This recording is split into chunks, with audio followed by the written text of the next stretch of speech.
ओम शांति। आज 19 सितंबर 2023 की साकार मुरली। आज बाबा ने कहा, मीठे बच्चे याद के पुरुषार्थ से ही कर्मातीत बनेंगे, इसलिए कभी अपने को मियाँ मिट्ठू नहीं समझना। याद के बल से अंदर में जो कमियां हैं उन्हें निकालते रहना। प्रश्न, सही बच्चों की अवस्था को मजबूत बनाने के लिए बाप कौन से चैलेंज करते हैं? उत्तर, बच्चे भोजन बनाते हुए पूरा समय याद में रहकर दिखाओ। यह बाप बच्चों को चैलेंज करते हैं। शिव बाबा की याद में भोजन बनाएंगे तो ताकत भर जाएगी, अवस्था बहुत अच्छी हो जाएगी। परंतु बच्चे भूल जाते हैं। इसके लिए एक दो को याद दिलाने का पुरुषार्थ करो। डर सर्विस करनी है। कर्मणा के साथ साथ नर से नारायण बनाने की भी सेवा करो। गीत है, धीरज धर मनुआ सुख के दिन आयो। ओम शांति। यह किसने कहा और किसको कहा? बाप बैठ बच्चों को समझाते हैं। भक्ति मार्ग में यह गाया जाता है, जब परमपिता परमात्मा आते हैं वही आकर धीरज देते हैं और कोई मनुष्य धीरज दे नहीं सकता। तुम जानते हो अब सुख के दिन आएंगे। बाप आए हैं सुख धाम ले चलने, यह है दुख धाम। यह सब भक्ति मार्ग के गीत है। यहाँ तो बाप सम्मुख बैठे हैं। बच्चों को कुछ कहने की दरकार नहीं पड़ती। बच्चे जानते हैं हमारे सुख के दिन आ रहे हैं। हम सुख की राजधानी स्वयं श्रीमत पर स्थापन कर रहे हैं। डिवाइन मत पर चल रहे हैं। एक होती है डिवाइन मत और दूसरी होती है अनडिवाइन मत। डिवाइन मत एक ही होती है, जिसे श्रीमत कहा जाता है। अनडिवाइन मत माना आसुरी पतित मत, डिवाइन मत माना देवी पावन मत। श्रीमत और आसुरी मत को तुम समझते हो। डिवाइन कहा जाता है पावन को, अनडिवाइन कहा जाता है पतित को। यह है ही पतित दुनिया। कोई भी पावन मनुष्य है नहीं। पावन मत देने वाला एक ही पतित पावन बाप है। उनको सब याद करते हैं। पावन सृष्टि सतयुग को, पतित सृष्टि कलयुग को कहा जाता है। यह सब है ही अनडिवाइन। डिवाइन फादर एक होता है। पतित दुनिया में कोई डिवाइन फादर होता नहीं। यह संगम का युग है। यह युग तुम्हारे लिए है, दुनिया के लिए नहीं है। दुनिया तो समझती है संगम युग आने में बहुत वर्ष पड़े हैं। बाप आते ही हैं पतित कलयुग को पावन सतयुग बनाने। ऐसे तो वे कुमार और कुमारियां भी डिवाइन पावन है, परंतु फिर पति जरूर बनना है। विकार से जन्म लेते हैं, इसलिए इस विकारी दुनिया में कोई डिवाइन नहीं होते। डिवाइन निर्विकारी को कहा जाता है। निर्विकारी होते हैं निर्विकारी दुनिया में। वो है ही वाइसलेस, संपूर्ण निर्विकारी दुनिया। जबकि संपूर्ण निर्विकारी दुनिया है तो संपूर्ण विकारी दुनिया भी होगी। यह संपूर्ण अनडिवाइन दुनिया। संपूर्ण डिवाइन दुनिया सतयुग को कहा जाता है। अब तुम बच्चों को डिवाइन फादर ने धैर्यवत बनाया है। डिवाइन जीव आत्मा कहा जाता है। सिर्फ आत्मा को डिवाइन नहीं कह सकते। आत्माएं तो निराकारी दुनिया में रहती हैं। डिवाइन मनुष्य होते हैं पवित्र दुनिया में। यह है अपवित्र दुनिया। अपवित्र दुनिया को पवित्र दुनिया बनाना यह निराकार डिवाइन फादर का ही काम है। तुम बच्चों को अब धीरज मिलता है। बच्चे, अब सतयुग आ रहा है। सुखधाम स्थापन करने में समय तो लगता है। फट से तो दुखधाम विनाश हो, सुखधाम स्थापन नहीं हो जाएगा। तुमको भी देखो कितना टाइम लगा है। पति सृष्टि कितनी बड़ी है। तुम भी जब लायक बनो ना, तुम खुद ही कहेंगे हम अभी स्वर्ग में जाने के लिए पूरे लायक नहीं बने हैं। पूरे लायक बन जाए फिर तो कर्मातीत अवस्था हो जाए। परंतु देयमान बहुतों में होने के कारण समझते हैं हम तो संपूर्ण बन गए हैं, हमको श्रीमत की दरकार ही नहीं, इसलिए याद नहीं करते। बाप की याद से ही तो श्रेष्ठ बनेंगे। कोई कह न सके कि हम निरंतर बाप को याद करते हैं। अंदर में कोई यह न समझे कि हम तो निरंतर याद में रहते हैं। याद में रहते रहे तो बाकी क्या चाहिए। सारा दिन भी कोई याद में रहे तो कर्मातीत अवस्था हो जाए। बड़ा मुश्किल है बाबा की याद में रहना। तुम पुरुषार्थ कर रहे हो सुखधाम में राज्य भाग्य लेने लिए। अपने को देखना है। अगर हमारे में बहुत विकार है, कमियां हैं, तो हम इतना ऊंच पद पा नहीं सकेंगे।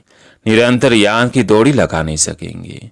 अपने को मियाँ मिट्टू नहीं समझना है कि मैं तो संपूर्ण हूँ। संपूर्ण होते ये शिवालय सतयुग में सारा भारत शिवालय बन जाता है। लक्ष्मी नारायण का राज्य चलता है।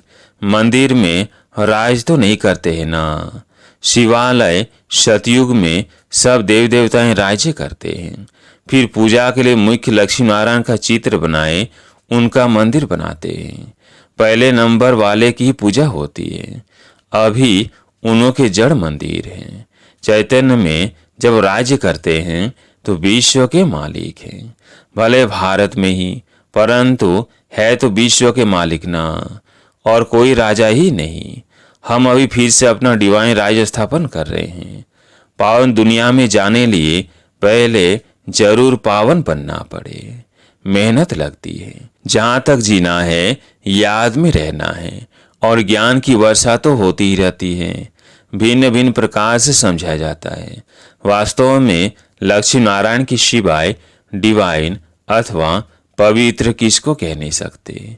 बाप स्वर्ग स्थापन करते हैं, फिर भी नरक बन ही जाता है। ड्रामा ही सुख और दुख का बना हुआ है। शंकराचार्य आकर अपने धर्म की स्थापना करते हैं, फिर भी डाल डालियां पुरानी तो होंगी ना। सन्यासियों की महिमा है। राम तीर्थ, विवेकानंद आदि गाए जाते हैं, क्योंकि शंकराचार्य के पिछाड़ी वाले हैं। नए नए आते हैं तो अपना शो करते हैं, परंतु इनको शिवालय तो नहीं कहेंगे। शिव का स्थापन किया हुआ सतयुग एक ही है। मनुष्य इन बातों को बिल्कुल नहीं जानते। ऐसे ही सिर्फ सुनने से कोई समझ ना सके। पहले तो 7 रोज आकर एम ऑब्जेक्ट को समझना है। और कोई पढ़ाई के लिए ऐसे नहीं कहा जाता कि पहले 7 रोज समझो। ये एक ही पाठशाला है जहाँ लक्ष्य दिया जाता है। पहले पहले तो फादर को समझो। बाप कहते हैं मैं बच्चों की सेवा करने आया हूँ। जो कल पहले वाले हैं वही आएंगे। जब तक निश्चय बुद्धि नहीं बने हैं तब तक बुद्धि में आएगा नहीं। इसलिए बाप पूछते हैं कहाँ तक निश्चय हुआ है। यह कोई गावड़े का सत्संग नहीं है। और सत्संगों में तो कहेंगे फलाना महात्मा गीता सुनाते हैं, फलाना वेद सुनाते हैं। यहाँ कोई महात्मा आदि नहीं है।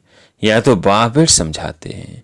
पहले जब तक निश्चय नहीं तब तक क्या समझे। वह सत्संगों आदि में समझेंगे यह तो फलाना वेद सुनाते हैं, राज विद्या पढ़ाते हैं। यहाँ तो वेदों, शास्त्रों अथवा राज विद्या की कोई बात नहीं। तुम जानते हो बाबा इन द्वारा पढ़ा रहे हैं। जब तक यह नहीं समझा है तो क्या करेंगे, और ही वायुमंडल को खराब कर देंगे। यहाँ तुम्हारे में भी ऐसे नहीं है कि सब शिव बाबा की याद में सुनते हैं और समझते हैं। शिव बाबा ब्रह्मा द्वारा पढ़ाते हैं, नहीं, शिव बाबा की पढ़ाई है। या कुछ भी समझते नहीं। बड़ा मुश्किल कोई यथार्थ रीति समझते हैं। पढ़ाने वाला शिव बाबा है, यह याद हो और सारा दिन बुद्धि में रहे कि हम स्टूडेंट हैं तो नंबर 1 चले जाए। परंतु तुम्हारे में भी नंबर वार है। बाबा कहते हैं मुझ पढ़ाने वाले को याद करो। मैं ही बाप, टीचर, गुरु हूँ। तीनों को इकट्ठा याद करना है। लौकिक संबंध में तो बाप अलग, टीचर अलग, सदगुरु अलग होते हैं। लौकिक संबंध में तो बाप अलग, टीचर अलग, गुरु अलग होते हैं। यहाँ एक कोई याद करना है और है बहुत से है, परंतु माया याद रहने नहीं देती। घड़ी घड़ी बुद्धि योग तोड़ देती है। तुम बच्चे आपस में बैठते होंगे, समझो कोई मशीन चलाते हैं, अथवा मक्खन निकालते हैं तो शिव बाबा को याद कर मशीन चलाते हैं। शिव बाबा की याद में बाबा के यज्ञ के लिए मक्खन निकाल रहा है।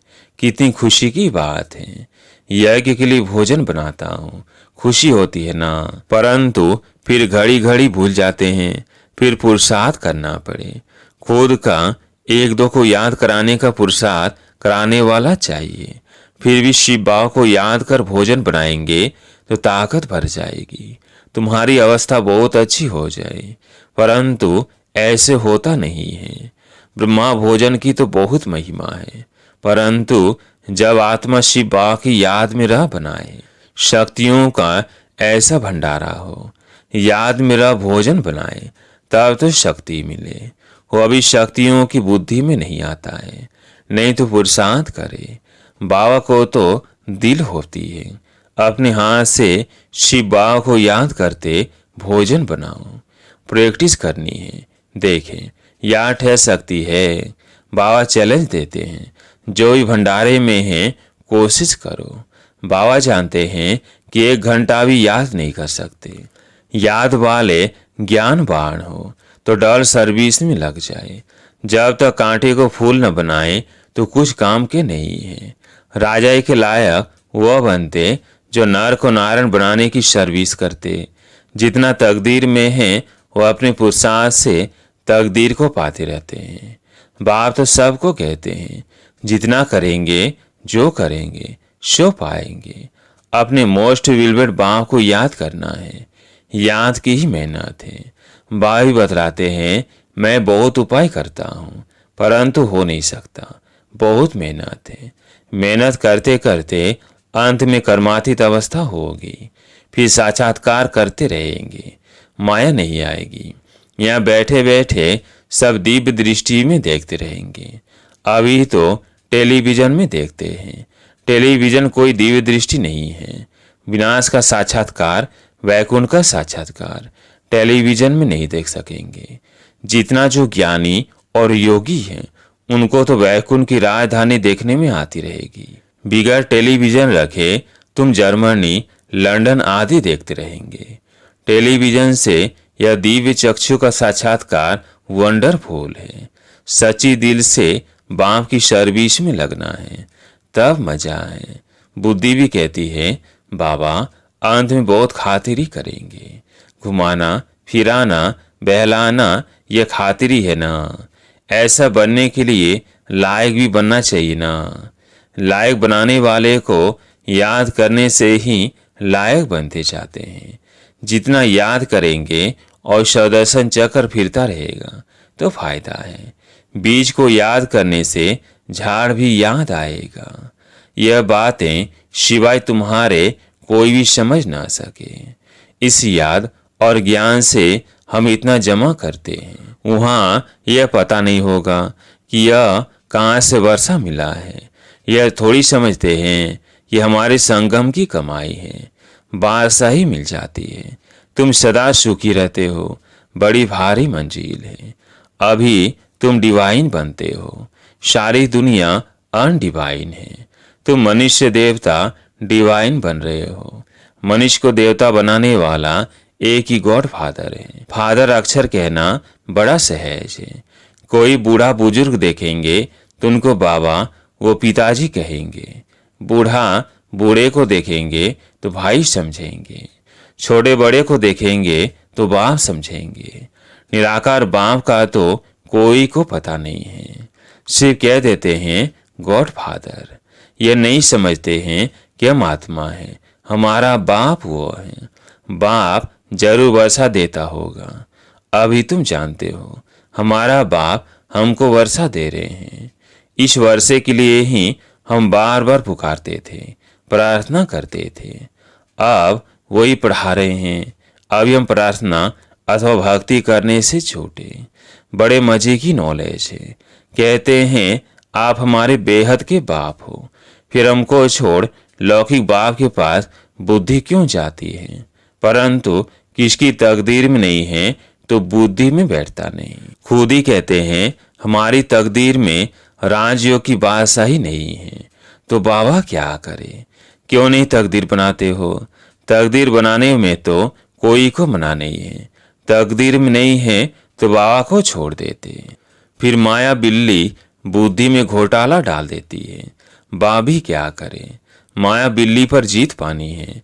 काम काज करते शिव बाबा की याद रहे तो बहुत फायदा हो जाए। 1 मिनट भी याद करने से बड़ा फायदा हो सकता है। 1-2 को सावधान करो, फिर कोई माने या ना माने। बाबा युक्तियां बहुत बतलाते हैं। अच्छा, मीठे मीठे सिकिलधे बच्चों प्रति माता पिता बाप दादा का याद प्यार और गुड मॉर्निंग। रूहानी बाप की रूहानी बच्चों को नमस्ते। हम रूहानी बच्चों की रूहानी बाप दादा को याद प्यार गुड मॉर्निंग नमस्ते नमस्ते। धारणा के लिए मुख्य सार। पहला पॉइंट, 1-2 को बाप की याद दिलाने का पुरुषार्थ करना है। बाप, टीचर, सदगुरु तीनों को साथ साथ याद करना है। भोजन बनाते व खाते समय याद में जरूर रहना है। दूसरा पॉइंट है, सच्चे दिल से बाप की सर्विस में लगना है। कांटों को फूल, मनुष्य को देवता बनाने की सेवा करनी है। आज प्यारे मीठे बाबा का वरदान, व्यक्त भाव से ऊपर फरिश्ता बन उड़ने वाले सर बंधनों से मुक्त भव। व्यक्त भाव से ऊपर फरिश्ता बन उड़ने वाले सर बंधनों से मुक्त भव। देह की धरनी व्यक्त भाव है। जब फरिश्ते बन गए फिर देह की धरनी में कैसे आ सकते? फरिश्ता धरती पर पांव नहीं रखते। फरिश्ता अर्थात उड़ने वाले, उन्हें नीचे की आकर्षण खींच नहीं सकती। नीचे रहेंगे तो शिकारी शिकार कर देंगे, ऊपर उड़ते रहेंगे तो कोई कुछ नहीं कर सकता। इसलिए कितना भी कोई सुंदर सोने का पिंजरा हो, उसमें भी फंसना नहीं।